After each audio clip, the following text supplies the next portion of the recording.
Welcome to the deep dive. Today we're digging into something kind of perplexing that you see a lot in business. Companies hire HR people, right? They go through the whole process, but then later on they start asking, so what value do you actually bring? It feels, Yeah, well, backwards. like a puzzle. Exactly. And that's what we want to unpack in this deep dive. We're going to look at the dynamics behind this. It's a common thing. We've got some great source material that sheds light on how, perception and how you use something really defines its value. Right. Our main source is an article by Szilvia Olah called Hiring HR, a call for leadership accountability. Mhm. And our mission really is to figure out why this disconnect happens. And what are the maybe surprising psychological factors, leadership issues. So by the end, you should have a clearer picture of how to think about and leverage these internal functions better yourself. Yeah, and Ola starts off really strong. No messing around. She says, basically, HR doesn't fail. People fail at using it right. That's her core idea, and that's what we'll be exploring. The first thing she lays out, it really struck me. Her foundational point. She says if a company looks at HR, decides it's not for them, and doesn't hire anyone, she actually respects that. Fine. She's even written about running companies without HR. But what she doesn't get, what really seems illogical to her, is when they do hire HR, or any role, really, and then they start questioning the value after the fact.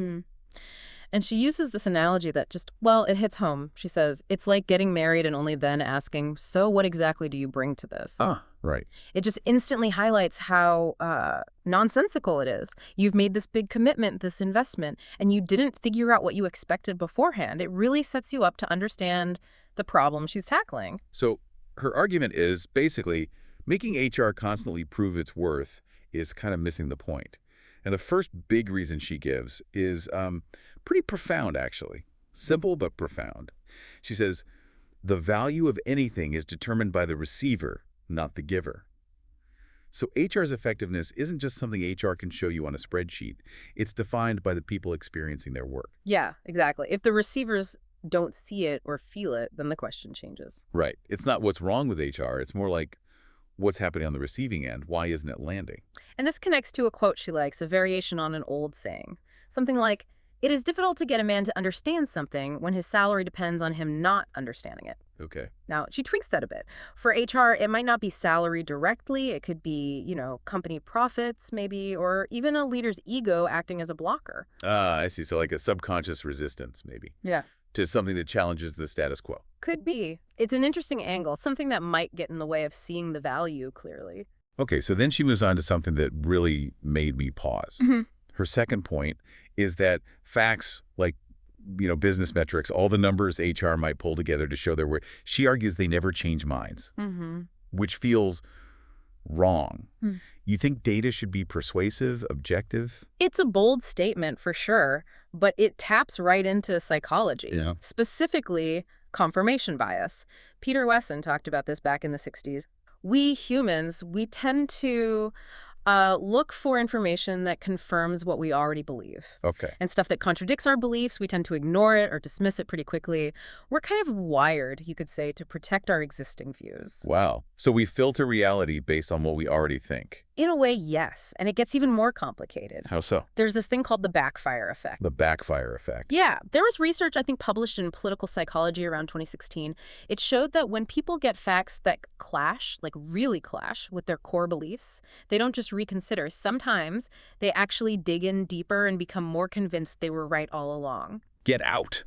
So presenting evidence can actually make things worse. It can. The very facts meant to persuade can end up reinforcing the original belief. Okay, that's wild.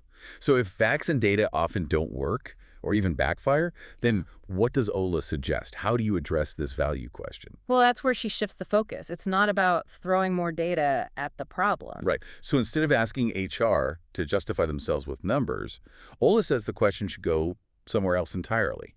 It should go to the person who decided to hire HR in the first place. Exactly. Ask them something like, okay, great, you created this role. What was your actual intention? What result were you hoping for? And the core insight there is huge. It's that without clear expectations, there's no way to deliver value. Yeah, that makes sense. It applies everywhere, right? Not just HR, any role, any project. If the person initiating it isn't crystal clear on what success looks like, how can anyone possibly deliver it? Or even know if they have delivered it? It's setting things up to fail, almost. Which leads right into her next critical point. Leadership buy-in. It's absolutely essential. Olah emphasizes that no matter how good the HR team is, Yeah. how strategic they are, they can't create impact without leadership buy-in. Absolutely crucial. If the leaders aren't engaged, if they don't align with HR on goals, if they don't actually use the advice or the systems HR provides, then yeah, it's going to look like HR isn't adding value, even if they're doing great work behind the scenes. And this is where her HR, like a tool metaphor, is just so A powerful. tool metaphor, right? Explain that. Think of any tool, a hammer, software, anything. If you use it correctly, follow the instructions, understand its purpose, it can be incredibly effective. Massive positive impact. Sure. But if you ignore it, or misuse it, or just don't bother learning how it works, you're probably not going to hit good results. And then what happens? You blame the tool. Ah, okay. You don't blame yourself for not using it right. Exactly. And she has this quote, HR processes and their outcomes are only as smart as the people behind them, meaning the leaders and employees using them. So the real question leaders need to ask themselves before pointing fingers at HR is, hang on, have I actually used this tool properly? Have I given it what it needs to get the results I wanted? And she suggests the answer often is probably. Probably no. It's a really sharp analogy. Puts the responsibility back where it needs to be. You know, thinking about all this perception stuff, she also briefly mentions another psychological idea, cognitive dissonance. The idea that, if we put a lot of effort or time into something, we tend to convince ourselves it's valuable to justify the effort. Rationalizing our investment. So she wonders if maybe HR professionals themselves sometimes perceive their work as more valuable than others do, partly because they're so invested in it. It's their effort, their focus. It's an interesting flip side. It shows how complex this whole value perception thing is. It's not just the receiver, but maybe the giver's own psychology plays a role too. So pulling all these threads together, Olah's article is really a challenge to companies. It's saying, look, make a choice. Either commit to valuing HR, understand what that means, and actually use them effectively, or just don't hire them.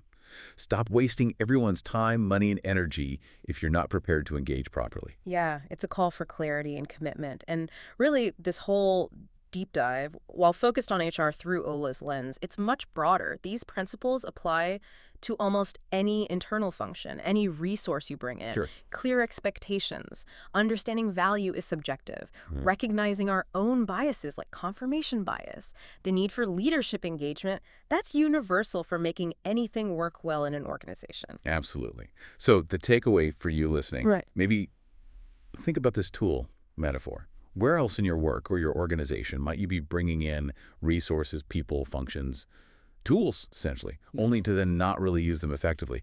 And maybe, just maybe, you end up blaming the tool instead of looking at how it's being used. What hidden costs might there be in doing that? Something to definitely mull over. Good thought to end on.